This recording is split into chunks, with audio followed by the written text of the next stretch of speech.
श्री कृष्ण गोविंद हरे मुरारे, हे नाथ नारायण वासुदेव। राधे राधे दोस्तों, सरिता ज्ञान गंगा में आप सभी का स्वागत है। आइए हम कार्तिक मास शुक्ल पक्ष में आने वाली प्रबोधिनी एकादशी की व्रत कथा का श्रवण करें। इस एकादशी को हम देव उठनी एकादशी के नाम से भी जानते हैं। इसी एकादशी को तुलसी और शालिग्राम भगवान का विवाह भी संपन्न होता है। तो आइए हम इस कथा को श्रवण करें।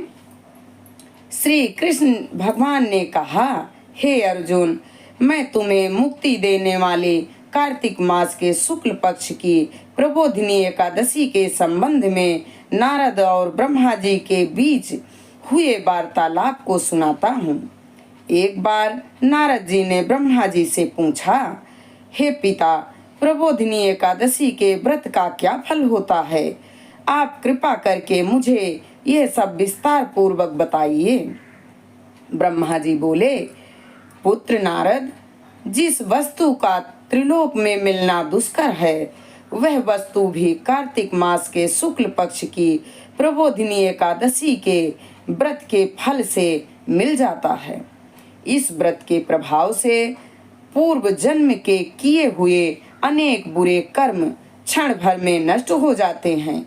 हे पुत्र, जो मनुष्य श्रद्धा पूर्वक इस दिन थोड़ा भी पुण्य करते हैं, उनका वह पुण्य पर्वत के समान अटल हो जाता है। उनके पितृ विष्णु लोक में जाते हैं। ब्रह्म हत्या आदि महान पाप भी प्रबोधिनी एकादशी के दिन रात्रि को जागरण करने से नष्ट हो जाते हैं।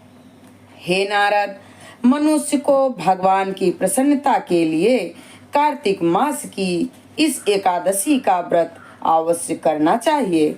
जो मनुष्य इस एकादशी व्रत को करता है, वह धनवान, योगी, तपस्वी तथा इंद्रियों को जीतने वाला होता है, क्योंकि एकादशी व्रत विष्णु को अत्यंत प्रिय है।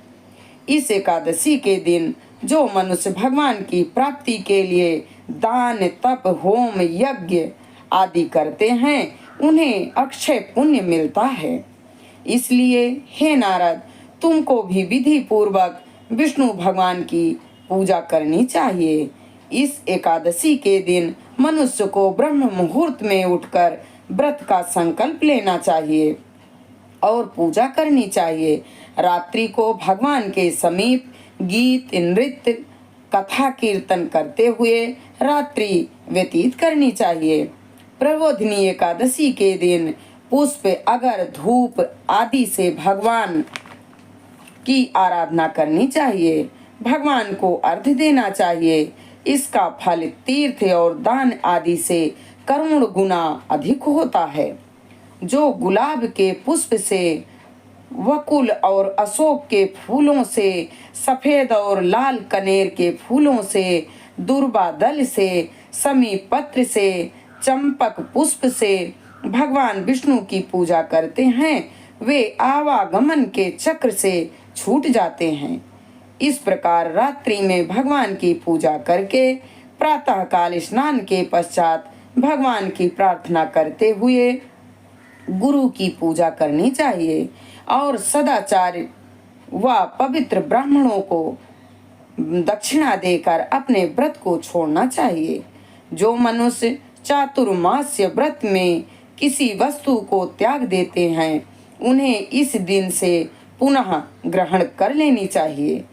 जो मनुष्य प्रबोधिनी एकादशी के दिन विधि पूर्वक व्रत करते हैं, उन्हें अनंत सुख मिलता है और अंत में स्वर्ग लोक को जाते हैं।